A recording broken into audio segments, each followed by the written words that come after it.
David Carter, you're defending the wall at Great Parndon.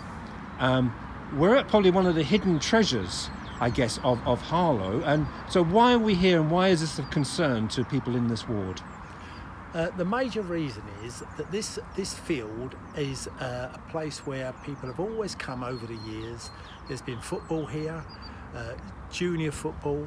When children got disinterested in football, playing on iPads, etc., it's been changed and people walk around with their dogs now. But people in the local area continue asking me if we can get the grass cut so they can play cricket and things like that. The council have never really been willing to do that, and the field has been left like it is.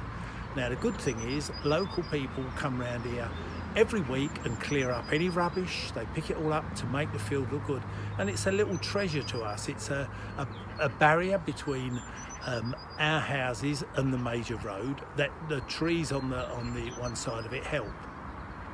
If they build houses here, which seems to be the intent, those houses are going to come through the parks. The roads are very narrow in the parks now, and we're going to have disruption while the houses are being built, and then from then onwards people driving backwards and forwards, and we've lost this little treasure. And Harlow is quite famous for its little treasures of green spaces. I've been speaking to councillors in Basildon, and they were very similar. They had little green spaces, etc. But over the past 10 years, those little green spaces have been built on, and now it's just like the metropolis of London. Nowhere for people to go and walk and sit. And I've come over here during the day, and I found, a lady fast asleep on the seat round the corner, enjoying the sun, enjoying the tranquility of this beautiful little site. And is this little pocket here? And is this? How many houses do you think could be here if it all being equal? I believe it was something between 69 and 79. Where they get them numbers from, I don't know, but obviously I'm not a surveyor, so I can't work out their measurements. But it's between 69 and 79. And also, I don't think there's going to be infrastructure of any kind, such as doctors, schools, etc. They'll just use the ones that we've already got. Where's your nearest doctor's surgery here? Lister House to right. This, or you could say they could go down the cycle path to Sumner's. But Lister House, when we had the new Lister House, which opened last October, it is absolutely crammed with residents. You can't get an appointment in there now straight away. You have to wait, and even when you go in there now, you join a queue. That was never the old Lister House, but there's so many more people at this Lister House, it's becoming impossible. But this is all part of, I guess I'd describe you, you've got 33 councillors, and you're one of the councillors, I guess people say, just wants to take care of business, you're not really involved in the party political pie throwing, as some people might say, but this is something that is going to be imposed upon the Labour Council, or is there anything that Harlow Council can actually do about this?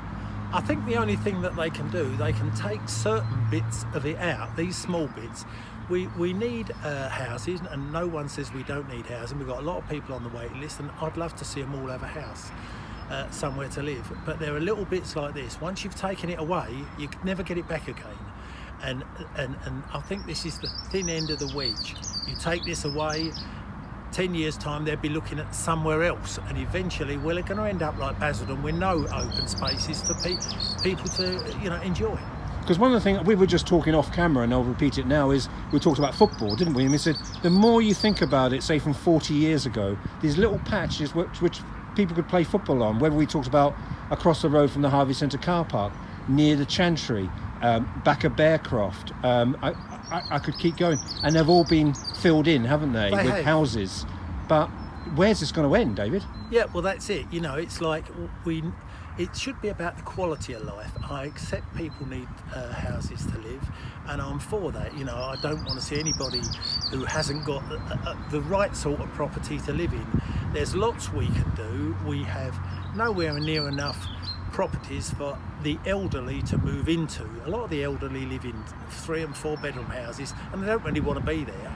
You offer them a flat, they don't want that, which I can see. So let's try and build houses or bungalows or places for people to live, so they can move out of one, freeing it up for a family in another area, rather than just keep building the same sort of houses as we've been doing at the moment. Just finally, but I guess is the key bit. You enjoy being a councillor? I love being a councillor. To me, a councillor is about helping the local people achieve what they want to achieve and keeping our area as tidy as we can for them to live in. I've done many litter picks, especially recently in the Great British clean-up, and I've loved it, and I like helping the people and seeing a smile on their face every day.